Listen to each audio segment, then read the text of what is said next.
پھر یہ جو مرشد سے باطنی طور پر جو تعلق ہوتا ہے، ان سے جو رابطہ کانٹیکٹ ہوتا ہے، یہ عام مومن کے بس کی بات نہیں ہے۔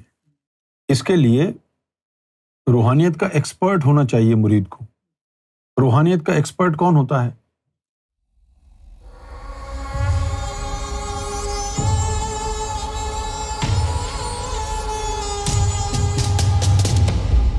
گوھر شاہی مرحبا۔ میرا سوال یہ ہے کہ جب کوئی ولی اللہ اس دنیا سے پردہ کر جائے، ان کی روح اپنی مرضی سے اس دنیا میں اپنے مریدوں سے ملنے آ سکتی ہے یا پھر کسی کی اجازت کی ضرورت ہوتی ہے؟ مرشد کامل ہے، ولی اللہ ہے، جب جی چاہے آ سکتا ہے، لیکن بات یہ ہے کہ مرید بھی اس قابل ہو نا کہ مرشد کی روح کو دیکھ سکے۔ حضور نبی کریم صلی اللہ علیہ وسلم اس دنیا میں روزانہ آتے ہیں، کتنے مسلمان دیکھتے ہیں ان کو؟ روزانہ دنیا میں ان کا جو ہے چکر لگتا ہے، کیونکہ اللہ تعالیٰ نے ان کو شاہد و مبشر بنا کے بھیجا ہے نا، تو روزانہ آنا تو ان کا ضروری ہے نا۔ اب جب واقعہ غیبت ہو گیا تو لوگ ادھر ادھر بھٹک رہے تھے، مارے مارے پھر رہے تھے، اس وقت قلعی کھل گئی، کوئی کون کتنا روحانی ہے۔ اچھا، پھر یہ جو مرشد سے باطنی طور پر جو تعلق ہوتا ہے، ان سے جو رابطہ کانٹیکٹ ہوتا ہے، یہ عام مومن کے بس کی بات نہیں ہے۔ اس کے لیے روحانیت کا ایکسپرٹ ہونا چاہیے مرید کو۔ روحانیت کا ایکسپرٹ کون ہوتا ہے؟ کہ جس کا قلب بھی شہید ہو اور نفس بھی مطمئنہ ہو، اپنے درجۂ کمال پر پہنچ گیا ہو، پھر اس کی جو ہے خبر گیری ہوتی ہے۔ سرکار گوھر شاہی کا فرمان ہے کہ کامیاب ہوا وہ شخص جس کو دو چیزیں ملی: ایک ایسا قلب جو ہمہ وقت ذکر کرے، اور ایک ایسا مرشد جو دور رہ کر بھی خبر گیری کرے۔ اب کون سوچ سکتا تھا؟ ذکر قلب تو تھا ہم سب کے پاس، اور دور رہ کر مرشد خبر گیری کرے، تو ایسا مرشد تو پہلے کسی کو ملا نہیں جو ہم کو ملا، تو وہ کیوں نہیں کرے گا؟ یہ ہمارے ذہن میں تھا۔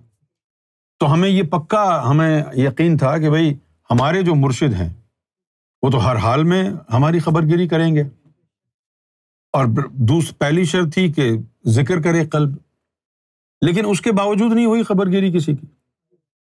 کیوں نہیں ہوئی؟ کہ ہم نے سرکار کا وہ جو فرمان ہے صحیح سے پڑھا نہیں۔ پہلی شرط یہ رکھی کہ ایسا شخص جس کو ایسا قلب ملے جو ہمہ وقت ذکر کرے۔ مرشد بھی کاملوں کا کامل، قلب بھی ہمارا جاری، لیکن ہم اس کرائیٹیریا، اس اسٹینڈرڈ، اس کسوٹی پر اترتے نہیں ہیں پورا۔ کون سا؟ کہ ہمارا دل ہمہ وقت، ہر وقت اللہ کا ذکر کرے۔ ہم نے تو صرف یہی سمجھا بس ذاکر قلبی ہو گئے تو بس کام ہو گیا۔ ہمیں اس کی ٹیکنیکلٹیز نہیں پتہ تھی کہ ہر وقت ذکر کرنا کیوں ضروری ہے خبر گیری کے لیے۔ اب مرشد کی طرف سے کوئی بات آئے گی، کوئی القاء، کوئی الہام آئے گا، ٹھیک ہے آپ ذاکر قلبی ہیں، لیکن جس وقت مرشد کی طرف سے الہام آیا اس وقت آپ کا ذکر چل نہیں رہا تھا، تو شیطان گڑبڑ کر دے گا۔ تو پھر مرشد الہام کس پر بھیجے گا؟ اس پر بھیجے گا نا کہ جس کا دل کبھی بھی ذکر سے رکتا نہیں ہے، کب بھی آ جائے الہام، ذکر چل رہا ہے اس کا، اس کو شیطان دھوکہ نہیں دے سکتا، اس کی خبر گیری ہوگی۔ تو اب ہر وقت تو ذکر چلتا نہیں ہے نا بھائی ہر کسی کا۔ جس کا ہر وقت ذکر چلے گا، یا تو وہ بندہ عاشق الہی ہو، تجلیوں کی زد میں ہو، یا وہ سلطان الفقراء ہو، یا دیدار الہی کر چکا ہو، ٹھیک ہے نا، وہ رابطے میں رہ سکتا ہے۔ یا پھر مرشد کسی کو اپنا نمائندہ بنائے اور وہ چیزیں جو ولیوں کو رابطے کے لیے حاصل تھی اس کو اپنی طرف سے دے، وہ اس کو ڈیزرو نہ کرتا ہو، مستحق نہ ہو، لیکن چونکہ مرشد نے اس کو ڈیوٹی پہ بٹھانا ہے لہٰذا وہ تمام چیزیں اسے دے گا، ہمہ وقت ذکر بھی دے گا، اور میک شور کرے گا اس کا ذکر کبھی ایک دھڑکن خالی نہ جائے، کیونکہ ایک دھڑکن بھی خالی گئی اور اس وقت الہام آ گیا تو شیطان کی آمیزش ہو جائے گی۔ اس لیے ہمہ وقت ذکر ہونا جو ہے وہ ضروری ہے، اور ہمہ وقت جو ذکر ہے وہ صرف اس کا ہوتا ہے جس کا 1.25 لاکھ ہو۔ اب یہ جو ذکر 1.25 لاکھ ہے قلب کا روزانہ، یہ صرف اللہ کی رضا سے ہوتا ہے، اللہ کی رضا کے بغیر نہیں ہوتا، یا پھر امام مہدی کی رضا سے ہے۔ بھئی امام مہدی نے اگر کسی کو بٹھایا کہ چلو تم بیٹھو یہاں پر، ہم غیبت میں جا رہے ہیں، تم بیٹھ جاؤ، تو تمہاری رہبری ہوتی رہے گی۔ اب اس کی رہبری ہوتی رہے گی، امام مہدی کا مشن ہوگا۔ کس کا مشن ہوگا؟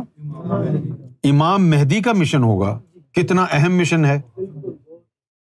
پھر امام مہدی نے کسی کو منتخب کر کے بٹھایا ہوگا، تو کتنے اس کے اوپر کتنی پروٹیکشن کی لیئرز لگائی ہوں گی کہ ایک لفظ اس کی زبان سے غلط نہ نکل جائے روحانیت کے بارے میں، ایک لفظ غلط نہ نکل جائے روحانیت کے بارے میں۔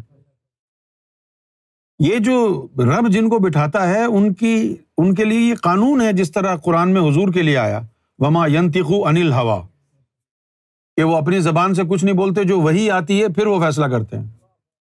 وما ينطق عن الهوى ان هو الا وحی یوحیٰ، جو وحی آئے گی وہ بتائیں گے۔ اسی طریقے سے جس کو بٹھاتا ہے مرشد، وہ بھی اپنی مرضی سے کوئی فیصلہ نہیں کر سکتا۔ تو اگر وہ یہ کہتا ہے کہ ایسا نہیں ایسا کرو، تو یہ اس کا فیصلہ نہیں ہے، اس کے مرشد کی طرف سے بات آئی ہے۔ تم لوگ بحث کرتے ہو اس کے ساتھ، تم کہتے ہو نہیں اس سے نقصان ہوگا، یہ کر لو۔ اگر وہ بتا دے کہ یہ بات اس کی نہیں ہے، تو مرشد کی طرف سے آئی ہے، تو پھر کیا ہوگا تمہارا؟ اور پھر جب دل کسی سے کھٹا ہو جائے تو وہ تار بالکل ٹوٹ جاتی ہے۔ اب تو آرام سے بیٹھ اپنے پیس میں۔ فقیروں سے پنگا لینا اچھا نہیں ہے۔ کیوں نہیں ہے؟ لسان الفقراء سیف الرحمن، فقیروں کی جو زبان ہے وہ اللہ کی تلوار ہے، اس سے جو نکل گیا تو نکل گیا۔ ان کے مرید جو انہیں یاد کر کے روتے اور انہیں بلاتے ہیں، وہ کیا کریں؟ بھئی جو مرید یاد کر کے ان کو رو رہا ہے اور وہ نہیں آ رہے، تو پھر آپ سمجھ جاؤ نا، آپ رو رہے ہیں، یاد کر رہے ہیں، وہ آ ہی نہیں رہے۔ کیوں نہیں آ رہے؟ آ نہیں سکتے اس لیے نہیں آ رہے۔ ولی ہو تو آ جائیں۔ دنیا میں اس وقت ولایت کے نام پہ دھوکہ ہی دھوکہ ہے۔ کچھ لوگوں نے کچھ عمل وغیرہ کر رکھے ہیں، ایک دو جنات وغیرہ قابو میں کر کے، اور انہی سے جو ہے وہ شعبدے بازی دکھاتے ہیں، لوگوں کو متاثر کرتے ہیں، اور کہ بھائی بیعت کر لو، اور چندے اور نذرانے چلتے رہتے ہیں۔ ولی کی پہچان یہ نہیں ہے بیعت کرنا، ولی کی پہچان یہ ہے کہ اس کو قلب زندہ کرنے کی طاقت ہو، میکسیمم 7 دن کے اندر وہ قلب جاری کرے۔ نہیں کرتا تو ایسے پیر کو، ایسے ولی کو بوری میں بند کر کے دریا میں پھینک دو۔ یہ سلطان باہو نے کہا ہے، کیونکہ مرشد کی پہچان ہے نظر جناندی کیمیا ہووے سونا کر دے وٹ، کہ جن کو اللہ تعالیٰ نظر کیمیا عطا فرماتا ہے، وہ پتھر پر نظر ڈال کے سونا بنا دیتے، اور مردہ دل پر نظر ڈال کے اس کو اللہ کے نام سے زندہ کر دیتے۔ ٹھیک ہے نا بھائی؟ اچھا، اب اور آگے شارٹ لسٹ کریں اگر ان 2 نقطوں کو، کہ جو مرشد ہوتا ہے اس کی پہچان یہ ہے کہ وہ پتھر پر نظر ڈال کے سونا بنا دے، مردہ دل پہ نظر ڈال کے اس کو اس مزاج سے زندہ کر دے۔ تو کسوٹی اب پتھر کو سونا بنانے کی نہیں ہے اللہ کے نزدیک۔ اس کی وجہ کیا ہے کہ اللہ نے یہ طاقت شیطان کو بھی دی ہے، یہاں سے دھوکا ہو جائے گا۔ تو ایک ہی ولی کو پہچاننے کی ایک ہی پہچان ہے کہ وہ اپنی نظر کیمیا سے تیرا قلب زندہ کر دے، اور کوئی ولی کی پہچان نہیں ہے۔ آپ اس کی داڑھی نہ ناپیں گے، داڑھی تو منافق کی بھی ہوتی ہے۔ آپ اس کی نماز روزہ دیکھیں گے، وہ تو منافق بھی پڑھتا ہے، جن کی قبول نہیں ہوتی وہ بھی پڑھ رہے ہیں۔ کوئی کعبے کو جاتا ہے یا مدینے کو جاتا ہے، یہ تو منافق بھی چلا جاتا ہے۔ ورد و وظائف کرنا، قرآن کی تلاوت کرنا، یہ سارے فرقے وہی کر رہے ہیں نا، یہ کسوٹی تو نہیں ہے نا۔ تو کسوٹی کیا ہے؟ کسوٹی یہ ہے کہ کوئی تجھے اللہ سے واصل کر دے، اور اس کا ثبوت کیا ہے اللہ سے واصل ہونے کا؟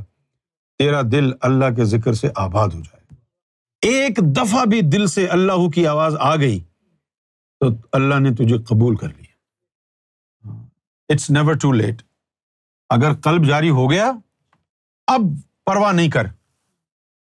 تیری عمر 80 سال ہے لیکن قلب جاری ہو گیا، تو اب یہ تو سوچے گا کہ بھائی اب میں باقی تعلیم کیسے پوری کروں گا، پتہ نہیں کب مجھے موت آ جائے۔ اس کی پرواہ نہیں کر۔ قلب جب جاری ہو گیا تو مر جا تو، یہ باطنی تعلیم تیری قبر میں بھی اللہ جاری رکھے گا۔ ایک حدیث شریف میں آیا کہ جو اس باطنی علم کی تلاش میں مارا گیا وہ شہید ہے۔ وہ شہید کیسے؟ کہ اس کی روحوں کو قبر میں ہی روک لیا جاتا ہے اور وہاں پر ان کی تعلیم و تربیت ہوتی ہے قبر میں۔ مرنے سے پہلے ذکر قلب اگر مل گیا تو ولی بنے گا ہی بنے گا، بھلے زندہ بنے یا مرنے کے بعد ولایت ملے۔ مر گیا تو تجلی تیری قبر پر پڑے گی، زندہ رہا تو دل پہ پڑے گی۔ حدیث میں آیا کہ شکستہ قبر اور شکستہ قلب پر اللہ کی نظر رحمت برستی ہے، وہ اسی طرف اشارہ ہے۔ زندہ تھا تو قلب پر پڑے گی، مر گیا تو قبر پر پڑے گی۔ دونوں حالتوں میں ولی تو نے بننا ہے، بننا ہی بننا ہے، بھلے تو زندہ رہے یا تو مر جائے۔